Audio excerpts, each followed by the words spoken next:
Hi hello friends, welcome back to roar politics. என்னதான் ஆச்சு நம்ம தமிழ்நாட்டுக்குன்ற மாதிரி நிறைய பேர் நம்ம அவாய்ட் பண்ணிட்டு போயிட்டுருக்கோம், ஒற்றுமையாக இருக்க மாட்டேன்றோம். கர்நாடகாவில் டிகே சிவகுமார் அவர்கள் நம்ம தலைவர் ஸ்டைல்லையே நோ அப்படின்னு சொல்லியிருக்காரு. இது எந்த விதத்தில் நியாயம்னு தெரியல. காவேரி நீர் மேலாண்மை குழு ஒரு அறிக்கை சமர்ப்பிச்சு இத்தனை அளவு டிஎம்சி திறந்து விட்டோன்னு சொல்லியும் அதை தமிழக அரசு சுப்ரீம் கோர்ட்டில் வாதாடி அவங்க உத்தரவிட்டோம். இன்றைக்கி எந்த ஒரு தீர்ப்புக்குமே செவி சாய்க்காமல் அவங்க முடியவே முடியாது, திறக்க முடியாது, ஒரு சொட்டு தண்ணி கூட தமிழ்நாட்டுக்கு கொடுக்க முடியாதுன்னு அவ்வளோ தைரியமாக ஒற்றுமையாக நின்று குரல் கொடுக்குறாங்க. நம்ம நாட்டில் நம்ம தமிழகத்தில் இதுக்கு முன்னாடி நடந்த ஆட்சி காலத்துலையும் சரி எத்தனையோ தலைவர்கள் இதே மாதிரியான ரீதியில் கேஸ் போடுறதும், அவங்க அதுக்கப்புறம் ஏதோ ஒன்று சொல்லி திறந்து விடாமல் இருக்கிறதும், மழை பெஞ்சால் மட்டும் திறந்து விடுறதும் இதே ஒரு வாடிக்கையாக வச்சிட்ருக்காங்க. இது எந்த அளவுக்கு நியாயம்னு எனக்கு தெரியல. நீங்கள் எப்படி பார்க்குறீங்கன்றது கமெண்ட் செக்ஷனில் கமெண்ட் பண்ணுங்கள். ஆக்சுவலாக இதுக்கு முன்னாடி இருந்த அரசியல்வாதிகளும் சரி ஏதோ ஒரு அரசியல் சூழ்ச்சிக்காக மட்டும் அவங்க அவ்வளோ ஈஸியாக யாருக்கோ இதில் ஒரு லாபம் இல்லாமல் இது நடக்கலை. இந்த காவிரி தண்ணீர் பெற்றுக் கொடுக்கணுன்றதுக்கு எவ்வளவோ வழிமுறைகள் இருக்குது. இதற்கு முன்னாடி இருக்க வீடியோலையும் நான் சொல்லியிருக்கேன், நேரில் போய் நின்று பேசினாதான் இது வரைக்கும் சரித்திரமே கிடையாது. ஒன்று கேஸு சுப்ரீம் கோர்ட் ஆர்டர் பிரகாரம் அவங்க ரிலீஸ் பண்ணுவாங்க, கொஞ்சம் ரிலீஸ் பண்ணுவாங்க, அப்புறம் ரிலீஸ் பண்ணாமல் இருப்பாங்க. இது தொடர்கதையாகவே தொடர்ந்துட்டு இருக்கு. நான் இதுக்கு முன்னாடி சொன்ன வீடியோ என்னன்னா, நான் டேக் பண்ணுறேன் பாருங்கள். நேரில் போய் உட்காந்து பேசாமல் எந்த ஒரு தீர்வும் கிடைக்காதுன்றதுல முழுமையாக இருக்கேன். ஏன்னா நேரில் போய் உட்காந்து பேசினா மட்டும் தீர்க்கப்பட வேண்டிய விஷயம் தான் இது. கிவ் அண்ட் டேக் பாலிசி மாதிரி தான். சரி, இதே மாதிரி அவங்க சொல்கிற மாதிரி நம்ம சொல்லி பார்ப்போம். கேரளாவுக்கு சொன்னோம், கனிம வளங்களை 3 மாதத்துக்கு தற்காலிகமாக தடை செஞ்சிருக்கு, வரவேற்கத்தக்க இந்த அரசு. நல்ல விஷயம்தான். இவ்வளோ நாள் குரல் கொடுத்தவங்க கனிம வளத்தை சுரண்டாதன்னுக்கு இன்னைக்கு ஒரு வார்த்தை கூட தலைவர் இது வரைக்கும் வாயை திறக்கல. அதை வரவேற்கிறோன்னு கூட சொல்லலை. சொல்லியிருக்காங்க சில மக்கள், இவங்கள மாதிரி நல்லவங்க இருக்காங்க, படித்தவங்க வரவேற்கிறாங்க, அது அப்பாற்பட்ட விஷயம். ஆனால் அதே மாதிரி கர்நாடகாவுக்கு நம்ம ஏன் நோன்னு சொல்லக்கூடாது? கிருஷ்ணகிரி, தர்மபுரி இந்த இடத்துல இருந்து கனிம வளங்கள் ஒரு நாளைக்கு 40,000 80,000 டன் மட்டும் சப்ளை ஆகுது. அன்அஃபிஷியல் ரெக்கார்டு இது. நான் சொல்லலை, டைம்ஸ் ஆஃப் இந்தியாவில் லாரி அசோசியேஷன் குரூப் சொல்லியிருக்காங்க. கிட்டத்தட்ட 1 லட்சம் டன் வரைக்கும் அவங்க கர்நாடகாவுக்கு, பெங்களூருக்கு சப்ளை பண்ணுறாங்க. இதனால் என்ன பாதிப்பு, தமிழ்நாட்டுக்கு என்ன பாதிப்பு, அவங்களுக்கு என்ன பாதிப்பு, நம்ம ஒன்று ஒன்றா பார்க்கலாம். ஆக்சுவலாக நம்ம நோன்னு சொன்னோம்னா இன்னைக்கு பெங்களூராக இருக்கிற ஒரு நகரம், மிகப்பெரிய நகரம் இன்னைக்கு இருந்திருக்காது. மேபி இருக்கலாம், இன்னும் கொஞ்சம் காலங்கள் தள்ளி போயிருந்திருக்கலாம். இத்தனை 1000 டன் எம்சாண்டிலேருந்து ராக் சாண்டு, ப்ளூ மெட்டல்லேருந்து இவ்வளோ நம்ம அங்கே சப்ளை பண்ணியிருக்கோம். இன்றைக்கி அவங்களோட இன்ஃப்ராஸ்ட்ரக்சர் வளர்ந்துருக்கிறதுக்கு காரணம் நம்ம தமிழ்நாடு முக்கிய பங்கு.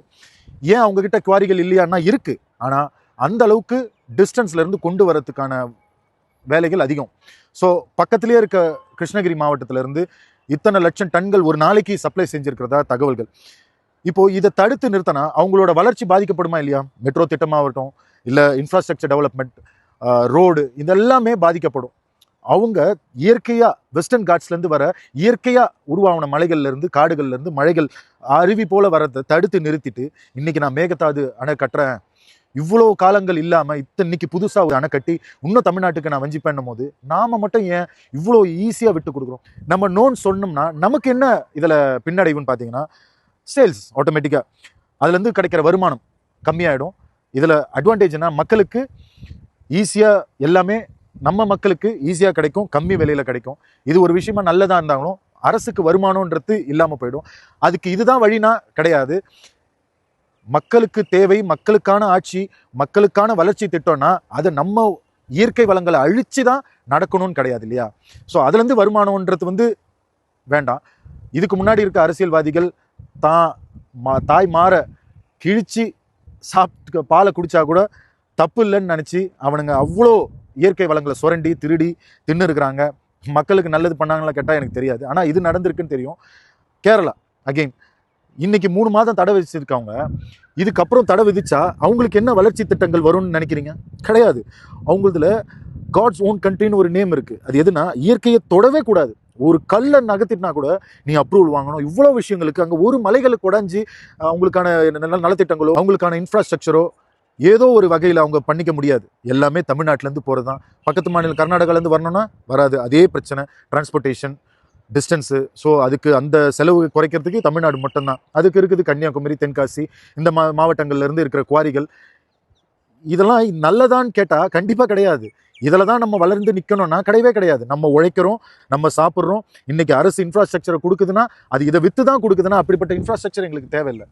இன்னைக்கு இதுக்கான நம்ம முதலமைச்சர் நேரில் போய் உட்காந்து பேசி அதுக்கான நல்ல தீர்வை எடுப்பாருன்னு நான் நினைக்கிறேன். இன்னைக்கு அவரே கர்நாடக முதலமைச்சர் டி கே சிவகுமாரே நீங்கள் வர வேணாம், இன்னைக்கு இது சூழ்நிலை சரியில்லை அப்படின்றாங்க. அப்போது இன்னைக்கு நாங்கள் கூப்பிடுறோம், நீங்கள் வாங்க, இங்கே உட்காந்து பேசலாம். இங்கே அனைத்து பாதுகாப்பும் இருக்குது. இங்கே தமிழ்நாட்டு மக்கள் அவ்வளோ மோசமானவங்க கிடையாது. வரவங்களை தடுத்து நிறுத்தி நீ வரக்கூடாதுன்னு சொல்கிற அளவுக்கு மோசம். வந்தாரை வாழ வைக்கும் தமிழ்நாடுன்னு தான் நம்ம பேர் எடுத்துருக்கோம். இதை தயவு செய்து நம்ம அரசு கவனத்துக்கு கொண்டு போங்க. நீங்களும் விழிப்புணர்வாக சோஷியல் மீடியாவில் இதை பற்றி பேசுங்க, ஒற்றுமையாக இருங்க. நம்ம எதுக்காக போராடணும், எதுக்காக விட்டு கொடுக்கணுன்றத நீங்கள் முடிவு பண்ணுங்கள். யாரோ சொல்லி யாரோ தூண்டுதல் பேரில் நீங்கள் நடத்த வேண்டாம். இந்த சிஜேபின்னு ஒரு குழு அமைச்சு அவங்க ஏதோ ஒரு காரணத்துக்காக ஏதோ ஒரு விஷயத்துக்காக போராடினாங்க. ஆனால் நம்மளோட போராட்டம் களம் வேற, நம்ம போராடின விதம் வேற. பேன் பண்ணோன்ட்டு தான் நீட்டை சொல்லியிருந்தோம். ஆனால் இன்னைக்கு பரவாயில்லன்னு அவங்க கூட சேர்ந்து நம்மளும் போராடுற அளவுக்கு வந்துட்டோம். வேணாம், நமக்கான ஒரு ஸ்டைலுன்னு ஒன்று இருக்குது தமிழ்நாட்டுக்கு. இப்போ இல்லை, ரொம்ப காலமாகவே இருக்குது.